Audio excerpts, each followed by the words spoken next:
안녕하세요. 오렌지 가나안 교회 매일 만나 시간입니다. 오늘 우리에게 주시는 하나님의 말씀은 고린도전서 14장 1절에서 12절 말씀입니다.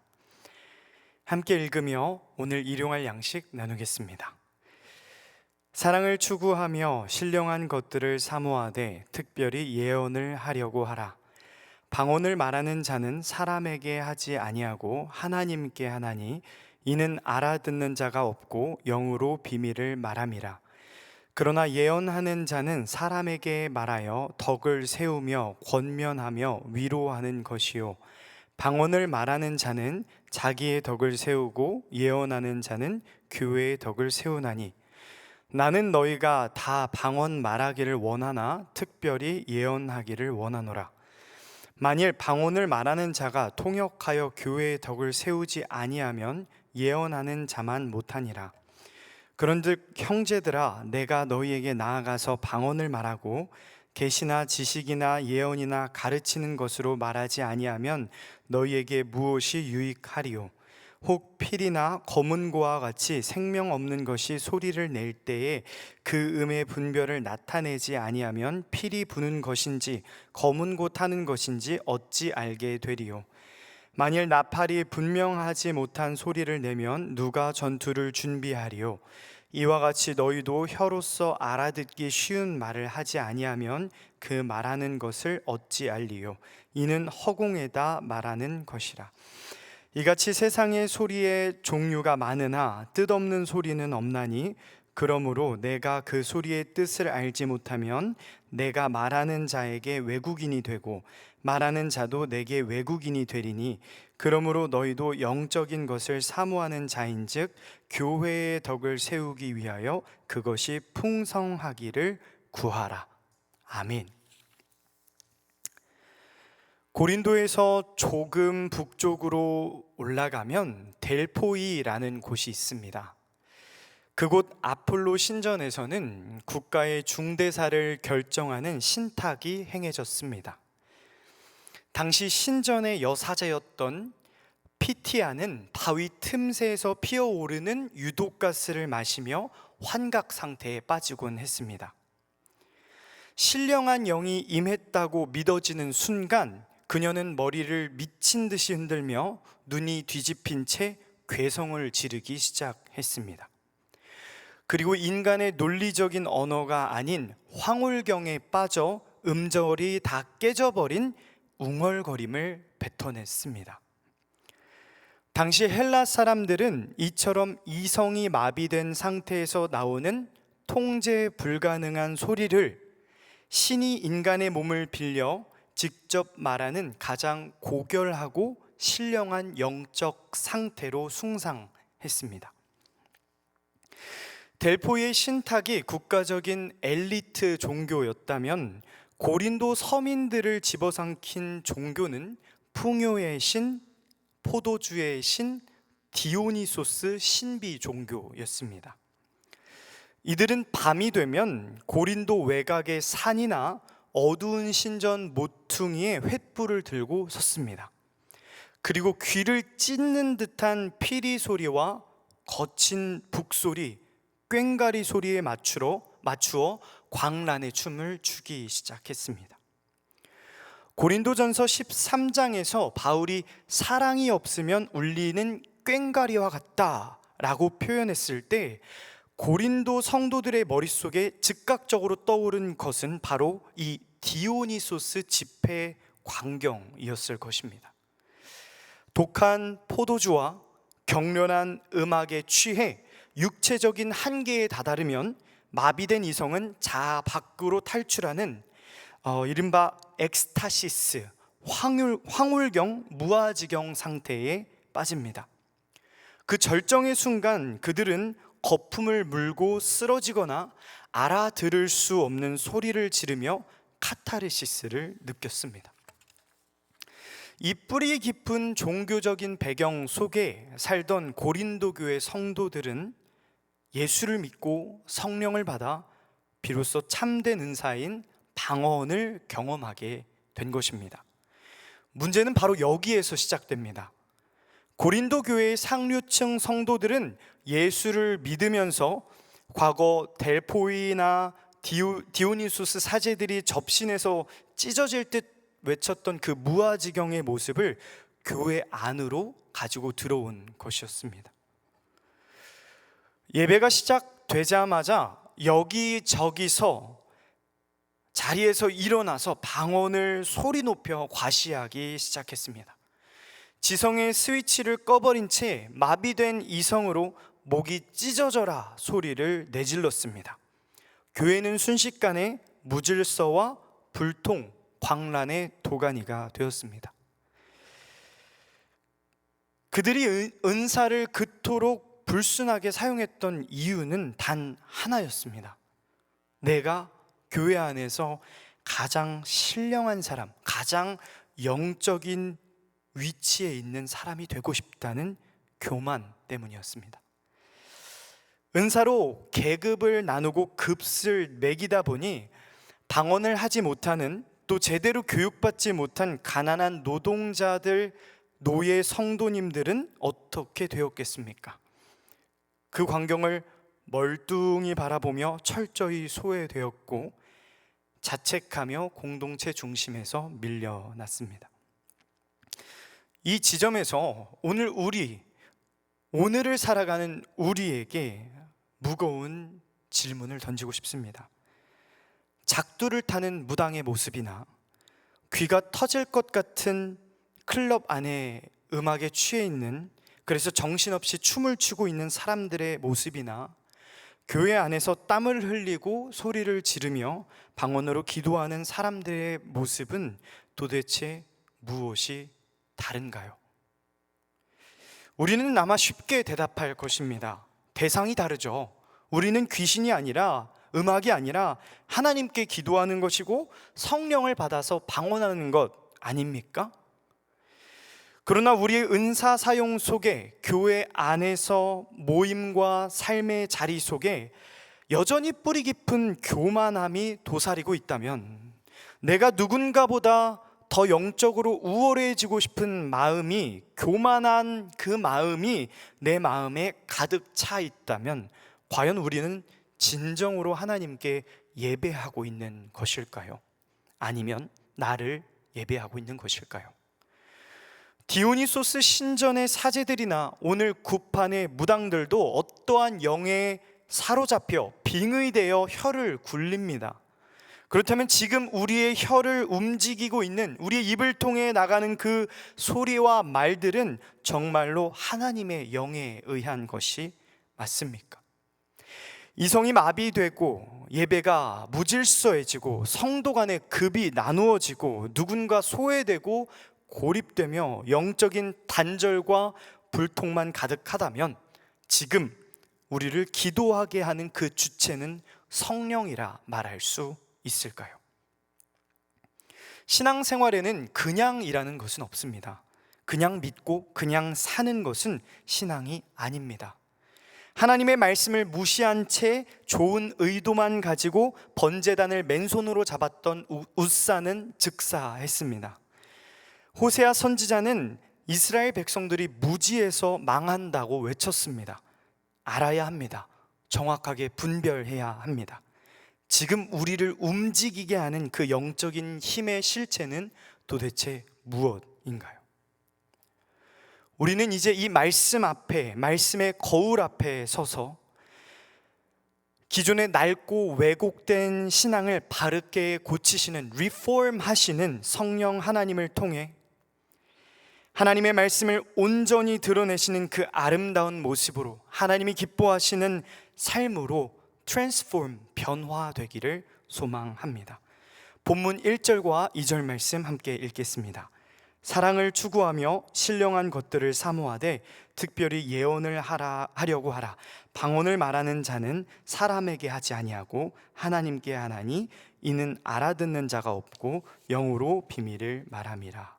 아멘.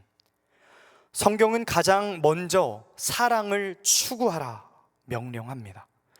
여기에서 추구하라는 단어는 맹수가 먹이를 잡기 위해 끝까지 뒤쫓거나 군대가 적 적군을 섬멸하기 위해 사력을 다해 추격할 때 쓰이는 격렬한 동사입니다. 목숨을 걸고 맹렬히 쟁취하라는 뜻입니다. 하나님의 값없는 선물인 은사를 사용하기 앞서 우리가 사냥꾼처럼 사력을 다해 추적하고 붙잡아야 할 기준은 무엇입니까? 바로 사랑입니다. 모든 은사의 중심에는 사랑이 있어야 하며 은사 사용의 유일한 기준은 사랑이어야만 합니다. 우리는 흔히 누군가를 평가할 때 저 사람은 사랑이 있다, 사랑이 없다라는 말을 쉽게 내뱉곤 합니다. 그런데 우리가 말하는 그 사랑은 과연 무엇입니까? 내 마음에 쏙 들게 내 말을 잘 들어주는 그것이 사랑입니까? 내가 아무리 무례하게 행동해도 쓴소리 한마디 하지 못하는 덮어주는 사랑이 사랑입니까? 그것은 하나님의 사랑이 아니라 내가 만든 기준의 사랑입니다. 성경이 제시하는 사랑은 오늘 본문이 있기 전 고린도전서 13장이 말하는 사랑입니다. 오래 참아주는 사랑, 시기하거나 질투하지 않고 자랑하거나 교만하지 않는 사랑입니다. 무례하게 말하거나 행동하지 않으며 자기 감정을 통제하지 못해 막무가내로 화를 표출함으로 타인의 영혼에 상처 주지 않는 섬세한 사랑입니다.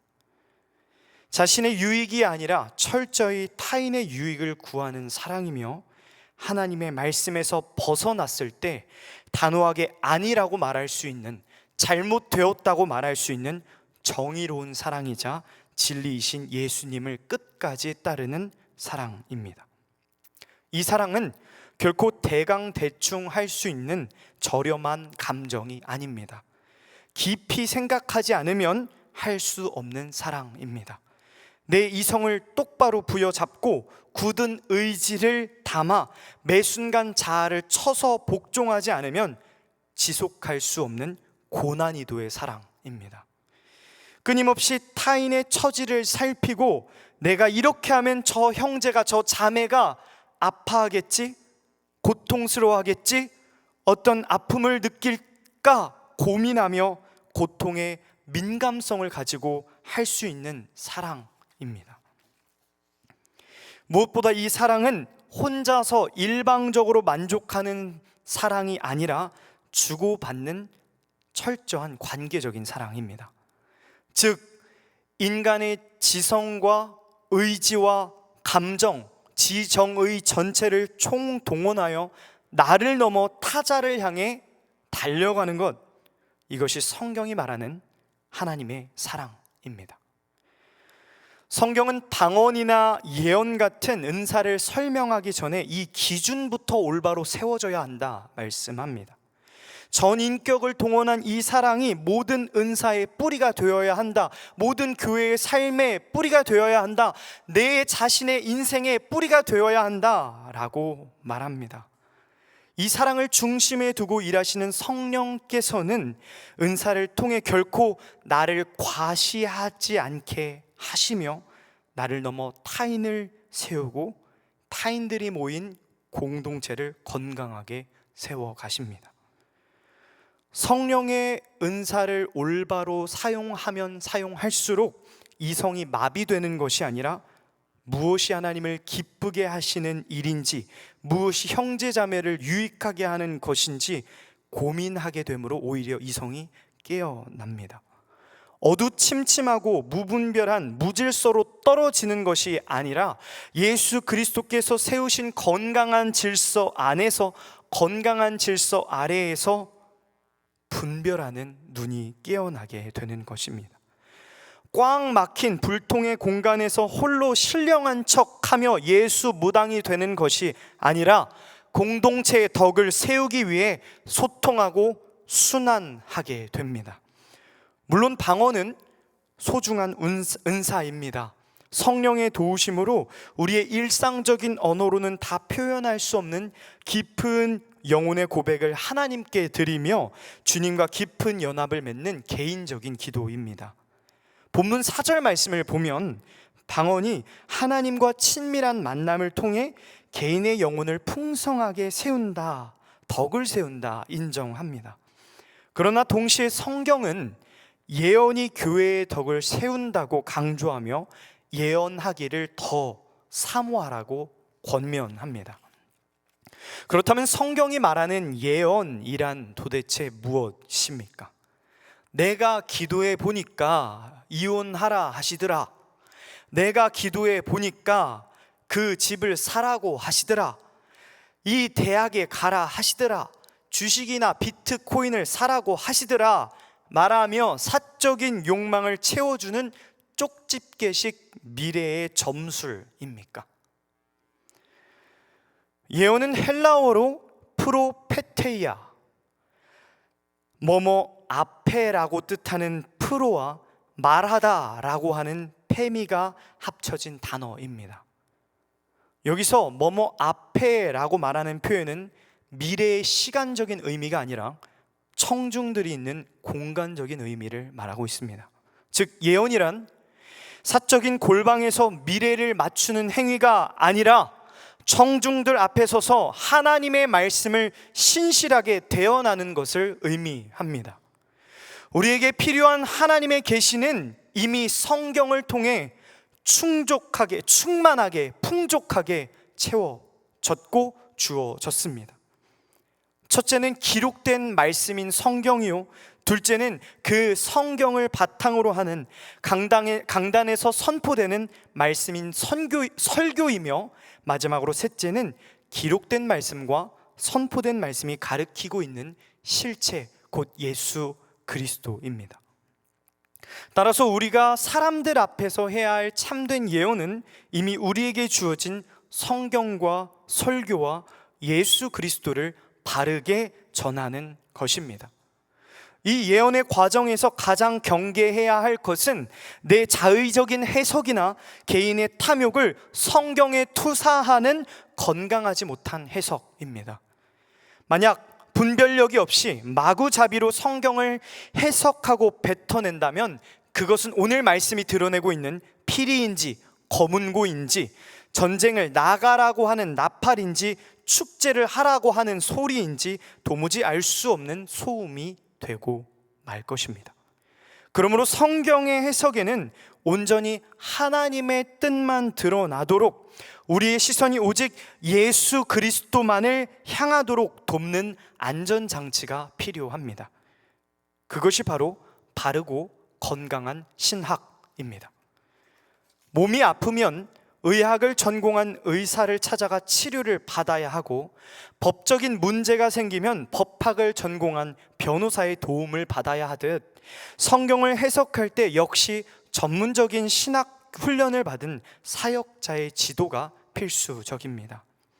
하나님께서 교회를 위해 세우신 사역자들을 통해 청중 앞에서 바르게 대언되는 하나님의 말씀, 즉 참된 예언을 들어야 공동체가 안전하게 그리고 바르게 자라납니다. 말씀을 맺겠습니다. 오늘 하나님의 말씀은 우리가 사모하는 신령한 은사들을 사용하기 전에 우리 내면에 어떠한 기반이 먼저 바르게 세워져야 하는지 준엄하게 말씀하고 계십니다.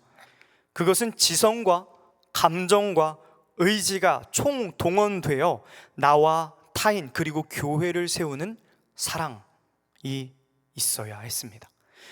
성경은 개인의 영혼을 세우는 방언도 귀하지만 청중 앞에서 하나님의 말씀을 올바르게 대언함으로써 교회를 세우는 예언을 더욱 사모하라는 말씀을 하십니다. 성경은 내 탐욕을 이루기 위한 수단으로 왜곡되지 않아야 합니다. 건강한 신학의 도움을 받아 오직 예수 그리스도께서 주인 되심을 드러내는 말씀에 귀를 기울여야 합니다.